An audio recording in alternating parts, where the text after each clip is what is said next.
नमस्कार दोस्तों, मैं कौशल कुमार केडीजीएस सेंटर से आज आप लोगों को कोयला के प्रकार, ठीक है, कोकिंग कोल क्या होता है, कोक क्या होता है, ब्लास्ट फार्नेस क्या होता है, ये बताऊंगा। अब इसके पीछे रीजन क्या है? क्योंकि देखिए, भारत सरकार के द्वारा आत्मनिर्भर पैकेज जो दिया गया था 20 लाख करोड़ का, उसके बाद भारत सरकार ने अपने कोल नीति में बहुत परिवर्तन किया है। हमारे माननीय प्रधानमंत्री महोदय द्वारा कहा गया था कि भारत जो है कोयला का उत्पादन में 5वां सबसे बड़ा देश है, लेकिन भंडार भी हमारे पास विश्व में जितना है उसका हम लोग 5वां देश है, लेकिन हम लोग आयातक विश्व का दूसरा देश बन गए हैं। सोचिए, हम लोगों के पास वर्ल्ड का 5वां सबसे ज्यादा रिजर्व है, लेकिन हम लोग दूसरा सबसे बड़ा इंपोर्टर भी बन गए हैं।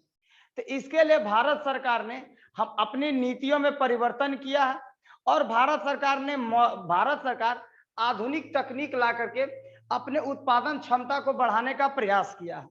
अब सर, किस प्रकार के कोयले के उत्पादन को लेकर के भारत में इस प्रकार का कदम उठाया गया है, इसके बारे में समझते हैं। और ये सभी जिम्मेवारी ये कोल इंडिया को दिया गया है, जो भारत सरकार के कोयला मंत्रालय के अंतर्गत आता है, जिसके अभी तत्कालीन मंत्री हैं प्रहलाद जोशी जी। ठीक है, अब देखिए, इससे पहले हम लोग समझ जाते हैं कोयला के टाइप्स। कई प्रकार के कोयला होते हैं। कोयला 4 प्रकार के होते हैं। ठीक है, देखिए, कोयला शब्द का उत्पत्ति संस्कृत भाषा के, ठीक है, कोयला शब्द का उत्पत्ति संस्कृत भाषा के कोकिल शब्द से हुआ है। ठीक है, कोयला शब्द का उत्पत्ति कोकिल शब्द से हुआ है संस्कृत भाषा के। ठीक है, कोयला 4 प्रकार का होता है। एक पीट कोयला होता है, एक पीट कोयला होता है, एक बिटुमिनस कोयला होता है, एक लिग्नाइट कोयला होता है और एक एंथ्रासाइट कोयला होता है। अब कोयला का निर्धारण कैसे किया जाता है, कौन सा कोयला पीट कोयला है, कौन सा कोयला लिग्नाइट कोयला है और कौन सा कोयला बिटुमिनस कोयला है और कौन सा कोयला एंथ्रासाइट कोयला है। जिस कोयला में 90% या 90% के लगभग में कार्बन की मात्रा होगा, वो एंथ्रासाइट कोयला है। जिसमें 70% से लेकर के 85% तक कार्बन की मात्रा रहेगा, वो बिटुमिनस कोयला है। ठीक है, बिटुमिनस कोयला है, बिटुमिनस कोयला है। फिर जिस कोयला में 60% तक, 40 से 60% तक कार्बन की मात्रा रहेगा, वो लिग्नाइट कोयला है। और जिसमें 20 से 25% तक कार्बन की मात्रा होती है, वो पीट कोयला है। देखिए, और जिसमें जितना ज्यादा कार्बन का मात्रा होगा, वो सबसे बढ़िया कोयला होगा। तो आप लोग देख रहे हो कि 90% इसमें है, तो ये सबसे बढ़िया कोयला होगा। तो हमारे देश में जो धातु यानी कि मेटल को हम लोग पिघलाने का जो काम करते हैं, हमारा इंडस्ट्री में जो यूज होता है, उसके लिए कोकिंग कोल में ऐसा कोयला का यूज करते हैं जो कि जल्दी से ठोस हो जाए और जल्दी से द्रव बन जाए। ठीक है, उसमें ज्यादातर ये कोयला का यूज किया जाता है, क्योंकि ज्यादा कम अगर कार्बन रहेगा तो उसमें भंगुरता आ जाता है, तुरंत तुरंत टूट जाएगा। अब भंगुरता वाला भी ज्यादा नहीं रहता है, तो हम लोग ज्यादातर कोक में, अब कोक क्या होता है हम लोग आगे भी बताएंगे, तो बिटुमिनस कोयला का प्रयोग करते हैं। अब देखिए, कोक क्या होता है। देखिए, आप लोगों ने इंडस्ट्री के सभी को ये देखे होंगे, हर एक इंडस्ट्री के पास आपको इस तरह दिखेगा ही।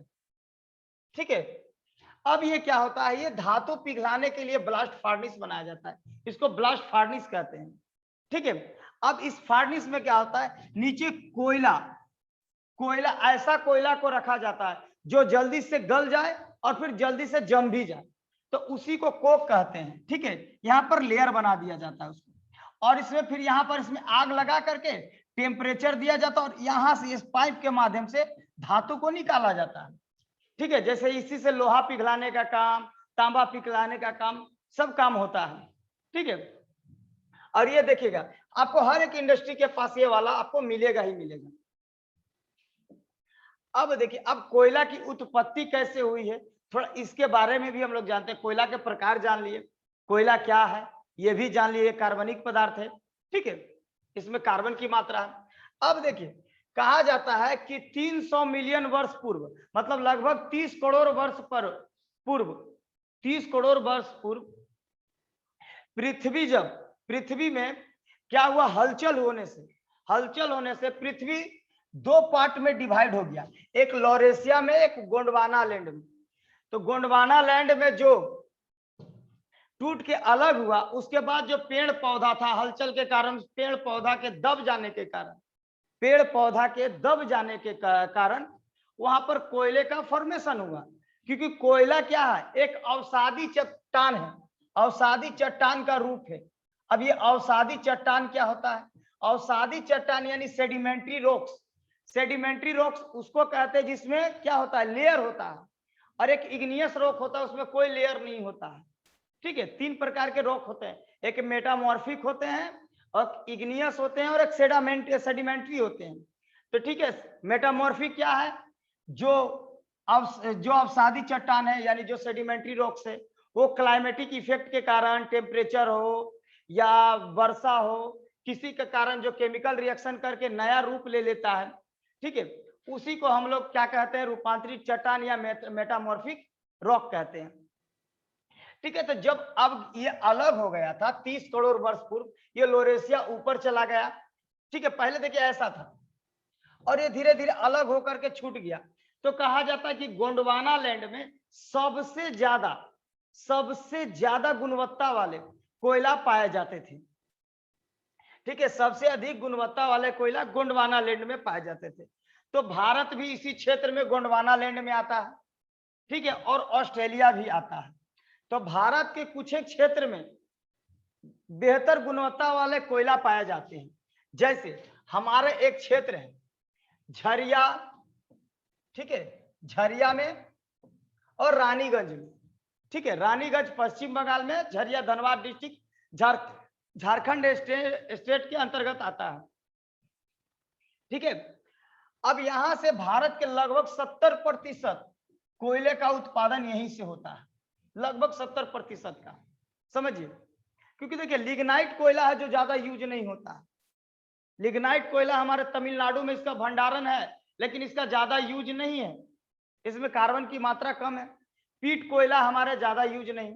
और हमारे देश के कारगिल के क्षेत्र में, जो जम्मू कश्मीर का क्षेत्र है, अभी लद्दाख में कारगिल चलाया, कारगिल के क्षेत्र में एंथ्रासाइट कोयला पाया जाता है। तो भारत सरकार को अब धातु शोधन का तो काम होता ही है। भारत में जितना भी इंडस्ट्री है, इंडस्ट्री को डेवलप किया गया है। आप सेल समझ लिए, भारत सरकार का कंपनी है, पीएसयू है, पब्लिक सेक्टर अंडरटेकिंग, उसमें भी धातु पिघलाने का काम होता है, तब तो स्टील बनता है। तो उसके लिए भी कोक चाहिए। तो भारत सरकार और यहाँ की प्राइवेट कंपनियां कोल का निर्यात करती, आयात करती है।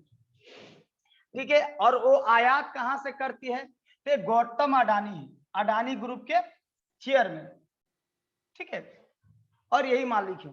ये क्या करते हैं, ऑस्ट्रेलिया से, क्योंकि ऑस्ट्रेलिया भी पहले देखिए गोंडवाना लैंड का एक हिस्सा था। ठीक है, गोंडवाना लैंड का एक हिस्सा था। अब गोंडवाना लैंड का हिस्सा था, तो इसके पास भी बेहतर गुणवत्ता वाला कोयला पाया जाता है। तो ये क्या करते हैं गौतम अडानी जी, ये ऑस्ट्रेलिया से कोयला को आयात करते हैं। ठीक है, और इंडस्ट्री को बेचते हैं, जिनसे इनको बहुत मुनाफा भी होता है। अब कुछ समय से क्या किया गया है, ऑस्ट्रेलिया में कहा जा रहा है कि ज्यादा कोयला खदान का खनन करने से क्या हो रहा है, वहां का ग्रेट बैरियर रीफ है, उस पर नकारात्मक प्रभाव पड़ रहा है।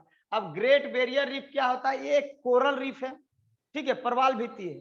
ठीक है, प्रवाल भित्ति का एक द्वीप ये है, द्वीप है ये, और इसको प्रभाव पड़ रहा है।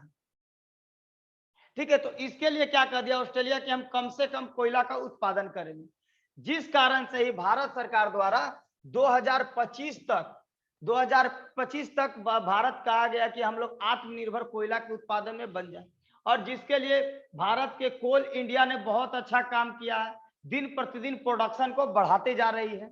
ठीक है, अब आप लोग एक चीज समझ नहीं पा रहे सर, ये गोंडवाना लैंड है क्या, गोंडवाना नाम क्यों पड़ा है। तो देखिए गोंडवाना, आप मध्य प्रदेश का एक सबसे बड़ी जनजाति है गोंड। ठीक है, वो गोंड जनजाति के द्वारा, ठीक है, वो गोंड जनजाति के शासक के नाम पर, ठीक है, इसको गोंडवाना लैंड कहा गया है। ये था कोयला का फॉर्मेशन कैसे हुआ। ठीक है, कोयला कितने प्रकार के होते हैं, इसका यूज कहाँ है, ठीक है, इसका कब विकास हुआ है, ठीक है, कहाँ कहाँ भारत में पाए जाते हैं, और भारत में आयात कहाँ कहाँ से होता है, इसके बारे में हम लोगों ने पूरा जान लिया। ये देखिए आईडीओ नामक एक यूनियन है, ठीक है, जो कोल डिपार्टमेंट में काम करती है, उनके रिकमेंडेशन पे इसको बनाया गया है। ठीक है, आप लोगों को भी अगर लगे कि किसी भी टॉपिक पे हमें किसी प्रकार का कंटेंट चाहिए गया, ठीक है, नॉलेज चाहिए, आप कमेंट बॉक्स में जरूर लिखें, आपको उस पे वीडियो बनाया जाएगा। चलिए धन्यवाद।